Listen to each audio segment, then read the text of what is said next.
Basic course में कल हमने देखा था कि परम पिता अकर्ता है, वे किस तरह से सदैव निराकार ज्योतिर्मय स्वरूप है परम पिता, और उस मूल रूप में वे सदैव ही अकर्ता है। इसके अलावा हमने इस बात को भी समझा था, अकर्ता तो है परम पिता, लेकिन चौथे अध्याय के 13वें श्लोक में जो बात आई है कि वो 4 वर्णों की सृष्टि रचते हैं, और दूसरी बात जो आई थी कि परम पिता दिव्य जन्म लेते हैं, अर्थात गीता के 11वें अध्याय के 54वें श्लोक अनुसार परम पिता प्रवेश करके दिव्य जन्म लेकर जो दिव्य कर्तव्य करते हैं, तो फिर ऐसे कार्य करने के बावजूद भी सृष्टि के उद्धार के लिए जब वो आते हैं सृष्टि पर, तो कार्य करने के बावजूद भी वो अकर्ता है। वो किस तरह से? तो उनका ये अकर्ता गुण एक विशेष गुण से जुड़ा हुआ है, परम पिता अभोक्ता भी है। और अभोक्ता किस तरह से है? तो इसे हमने कल समझा था कि और मनुष्य आत्माएं जो है वो तो इंद्रियों के द्वारा भोग भोगती है, अर्थात ही उसमें आसक्त हो जाती है, और आसक्त हो जाती है, रस लेते हैं इंद्रियों का, और उसी के कारण ही और अन्य आत्माएं कर्म बंधन में पड़ती है। लेकिन परम पिता सृष्टि के उद्धार के लिए सृष्टि पर आकर दिव्य जन्म लेते हैं। जो शब्द गीता का कल हमने देखा था 9वें अध्याय का 11वां श्लोक का, मानुषिम तनुम आश्रितम, अर्थात ही ऐसे तन में आने के बावजूद भी 9वें अध्याय का 9वां श्लोक, इसमें जो बात आई है, न च माम तानि कर्माणि निबध्नन्ति धनंजय उदासीनवत आसीनम असक्तम तेषु कर्मसु। इस श्लोक में इस बात का उल्लेख है कि वे कर्म मुझको उदासीन समान रहने वाले को नहीं बांधते। तो परम पिता पतित तन कामी कांटे रूप तन में आने के बावजूद भी वे तो मूल रूप में निराकार है ही, लेकिन सृष्टि पर आने के बाद जिस तन का आधार लेकर कार्य करते हैं, उसके बावजूद भी वे अनासक्त ही है और अभोक्ता ही है।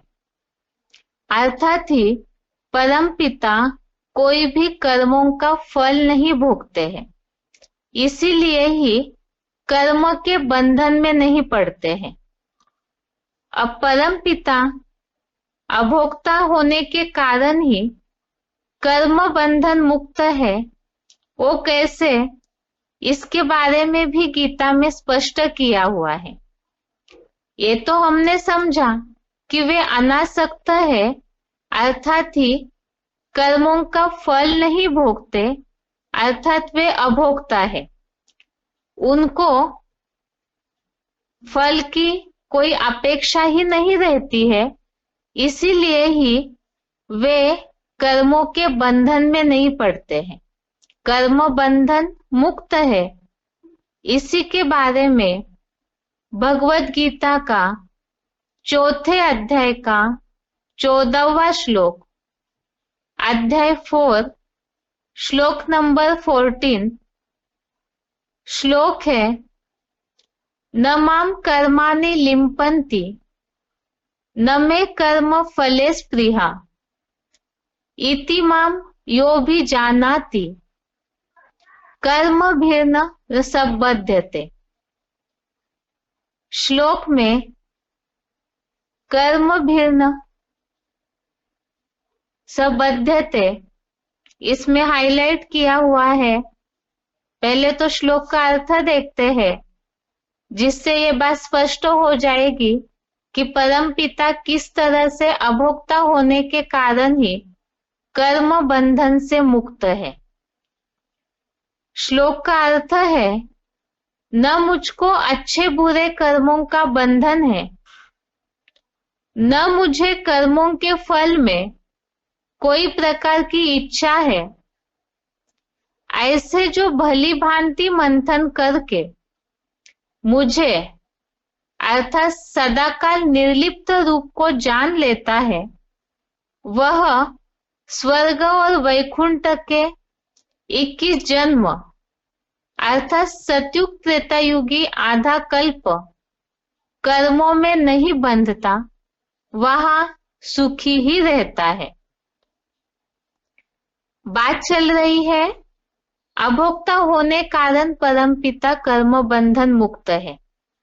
अभोक्ता की बात तो हमने समझी कि वो कर्मों में आसक्त नहीं होते। जो यहाँ बात आई कि उनको न मुझको अर्थात भगवान को, परम पिता को अच्छे बुरे कर्मों का बंधन है और ना ही कर्मों के फल में कोई प्रकार की इच्छा है। तो परम पिता को अच्छे या बुरे कर्मों का कोई भी बंधन नहीं।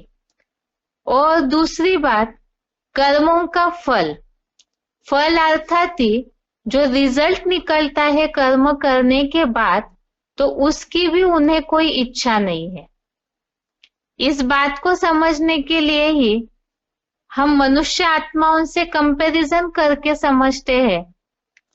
जैसे मनुष्य आत्माएं जो भी कर्म करती है, वो उन कर्मों में आसक्त हो जाती है, और जब आसक्त हो जाती है तो उन कर्मों का फल भोगती है। किस तरह से? मनुष्य आत्माएं जो भी कर्म करते हैं तो उसके रिजल्ट की अपेक्षा रखते हैं, तो सुख या दुख ये फल के रूप में उन्हें मिलता है। जैसे इसके पहले भी हमने समझा था कि इंद्रियों का उनके विषय भोगों में राग या द्वेष रहता है, अर्थात या तो आसक्ति निर्माण होती है या घृणा निर्माण होती है।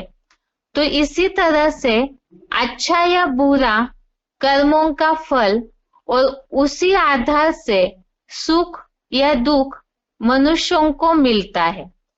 तो ये जो सुख या दुख मिलता है फल के रूप में, कर्मों के रिजल्ट के रूप में, तो मनुष्य आत्माएं उसमें बंधी हुई है। सुख भी मिला तो भी बंध जाते हैं, उसमें आसक्त हो जाते हैं, और दुख मिला तो भी उसमें बंध जाते हैं विचारों के रूप में, जिस कारण से वे कर्मों के बंधन में पड़ते हैं, अर्थात कर्मों का लेप छेप आत्मा पर लगता है। लेकिन परम पिता को कर्मों के फल में कोई इच्छा नहीं है, आसक्ति नहीं है, इसीलिए ही वे कर्म बंधन से मुक्त है। तो ये जो अभोक्ता पने का गुण है परम पिता का, वही गुण अन्य भोगी आत्माओं से अलग परम पिता को दिखाता है। तो परम पिता इसी के कारण सब आत्माओं से, जितनी भी जन्म मरण के चक्र में आने वाली आत्माएं हैं, उनसे परम पिता अलग स्थान में है, ऊंचे स्थान में है। इस बात को हमने आत्मा के लेसन में समझा था कि कर्मों के बंधन के कारण ही मनुष्य आत्माएं जन्म मरण के चक्र में भी आती है, और कर्मों के बंधन के कारण ही उन पर उसका लेप छेप भी लगता है। लेकिन परम पिता इन सब बंधनों में फंसते ही नहीं है, अभोक्ता अर्थात भोगते ही नहीं है, इसीलिए ही कर्म बंधन मुक्त है। और कर्म बंधन मुक्त है तो परम पिता ये अभोक्ता पने का गुण, कर्म बंधन पने से मुक्त पने का जो गुण है, वही उनको परम पवित्र या एवर प्योर साबित करता है। वो कैसे? तो इसके बारे में भी भगवद गीता का 15वें अध्याय का 16वां श्लोक, अध्याय 15 का श्लोक नंबर 16 श्लोक है, द्वो इमो पुरुषो लोके क्षराक्षर एव च क्षरः सर्वाणि भूतानि कूटस्थः अक्षरः उच्यते। श्लोक में क्षर और अक्षर इन दोनों शब्दों में हाईलाइट किया हुआ है। इसका श्लोक का सार है ये कि इस लोक में दो प्रकार की आत्माएं हैं, एक क्षर और एक अक्षर। क्षर अर्थात ही जितनी भी आत्माएं हैं जन्म मरण के चक्र में आने वाली, तो वो सभी आत्माएं नीचे गिरती है। क्षरित होना अर्थात ही नीचे गिरना, पतित बनना। सृष्टि चक्र का चित्र हमने बहुत अच्छे से समझा है। सृष्टि चक्र के चित्र में जो मनुष्य आत्माओं की कहानी बताई है, सतयुग से लेकर कलयुग तक गिरने की, उसका एक ही कारण है कि मनुष्य आत्माएं कलाएं कम होते होते नीचे गिरती है। आत्मा जो कर्म बंधन में फंसती है तो उसके कारण ही वो क्षरित होती है। आत्मा की कला, आत्मा की रोशनी, आत्मा की ताकत कम होते जाती है और ये चक्र उनका नूंदा हुआ है। तो इस कारण से सभी आत्माएं क्षरित होती है, नीचे गिरती है, पतित बनती है। लेकिन परम पिता इस बात से बिल्कुल ही न्यारे है। वो अक्षर है, अर्थात कभी भी क्षरित नहीं होते, अर्थात वो एवर प्योर है, ऊंची स्टेज में ही रहते हैं। जो श्लोक में बात आई है, कूटस्थ अक्षर उच्यते, अर्थात ही कूटस्थ तो ऊंची स्टेज में ही हमेशा रहते हैं। अक्षर है अर्थात ही कभी भी क्षरित नहीं होते हैं। एक तो पहली बात हमने देखी कि परम पिता अभोक्ता है। अभोक्ता होना अर्थात वो अनासक्त है। अनासक्त है अर्थात वो कर्म बंधन से मुक्त है, और कर्म बंधन से मुक्त है अर्थात वो जन्म मरण के चक्र में ही नहीं आते, तो नीचे गिरने की बात ही नहीं। इसीलिए ही परम पिता अभोक्ता होने के कारण ही एवर प्योर है, और अभोक्ता होने के कारण ही वे अजन्मा भी है। अब इस बात को भी समझते हैं कि अजन्मा होना और उनका अभोक्ता होने का क्या कनेक्शन है। परम पिता अनासक्त अर्थात अभोक्ता होने के कारण ही 3 गुणों से परे है, अर्थात उनको निर्गुण कहा गया है।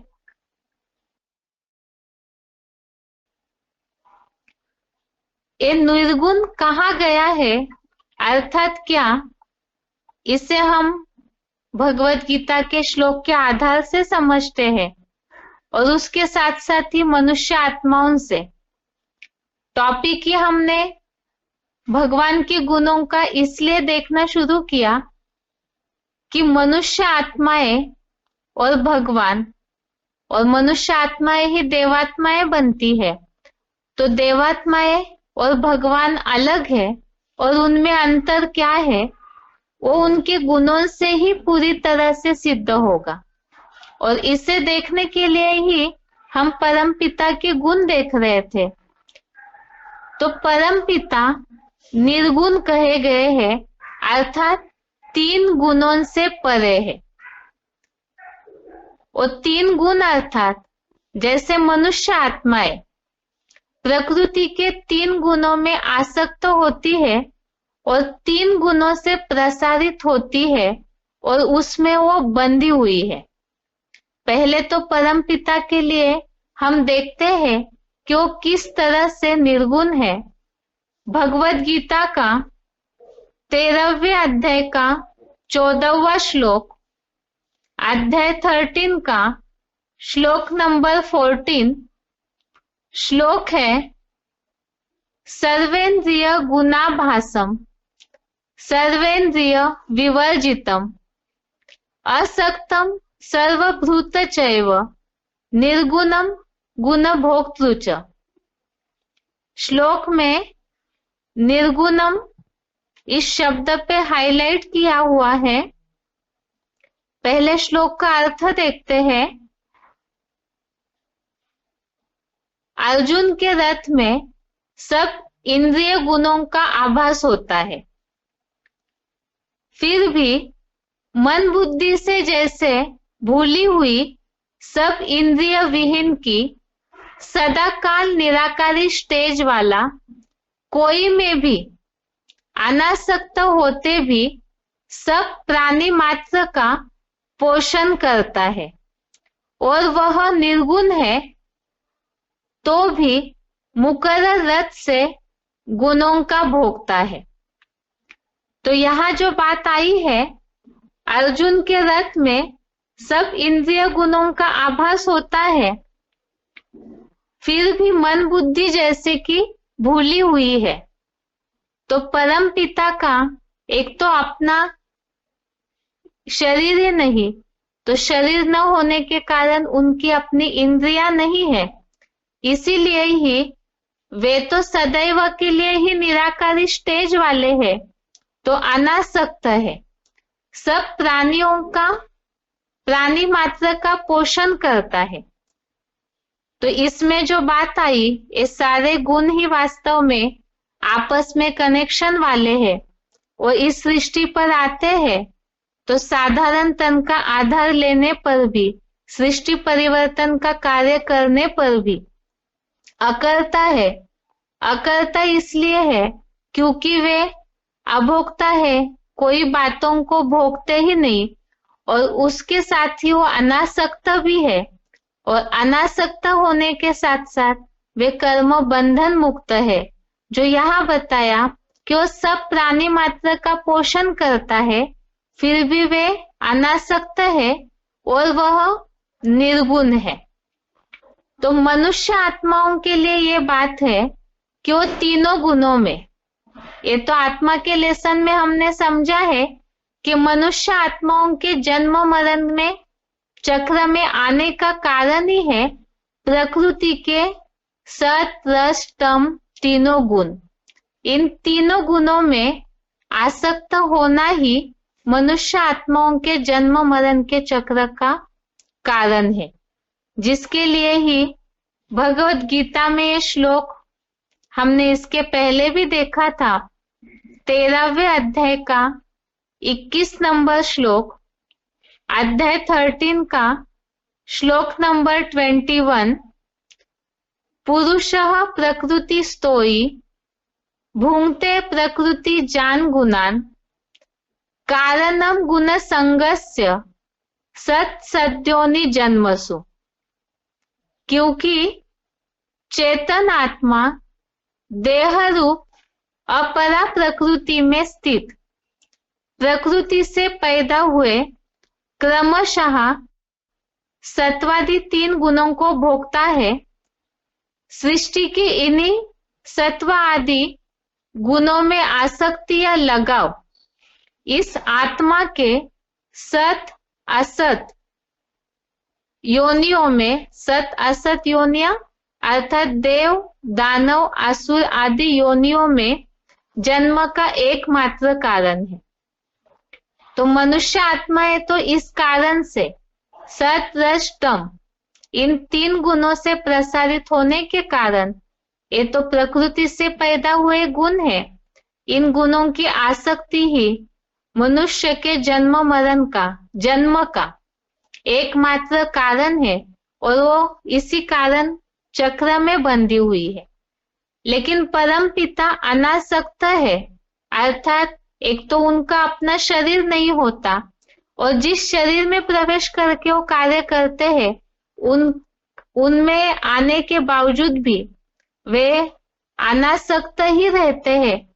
इसीलिए ही बताया कि परम पिता निर्गुण है, और इसी कारण परम पिता अभोक्ता होने के कारण ही निर्गुण है, अर्थात प्रकृति के गुणों में आसक्त नहीं होते, इसलिए जन्म मरण से न्यारे और अजन्मा है।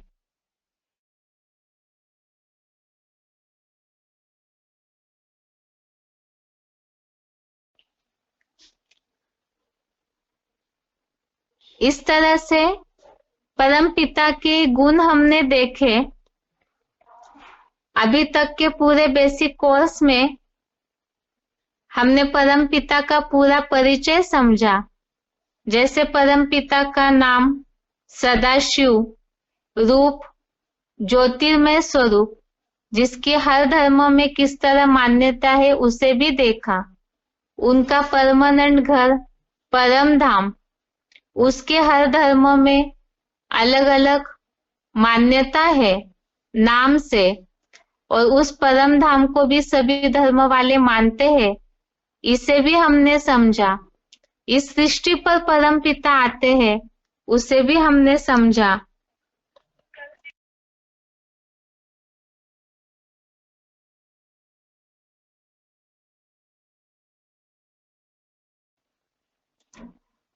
परम पिता के आज के टॉपिक में हमने गुण भी समझे।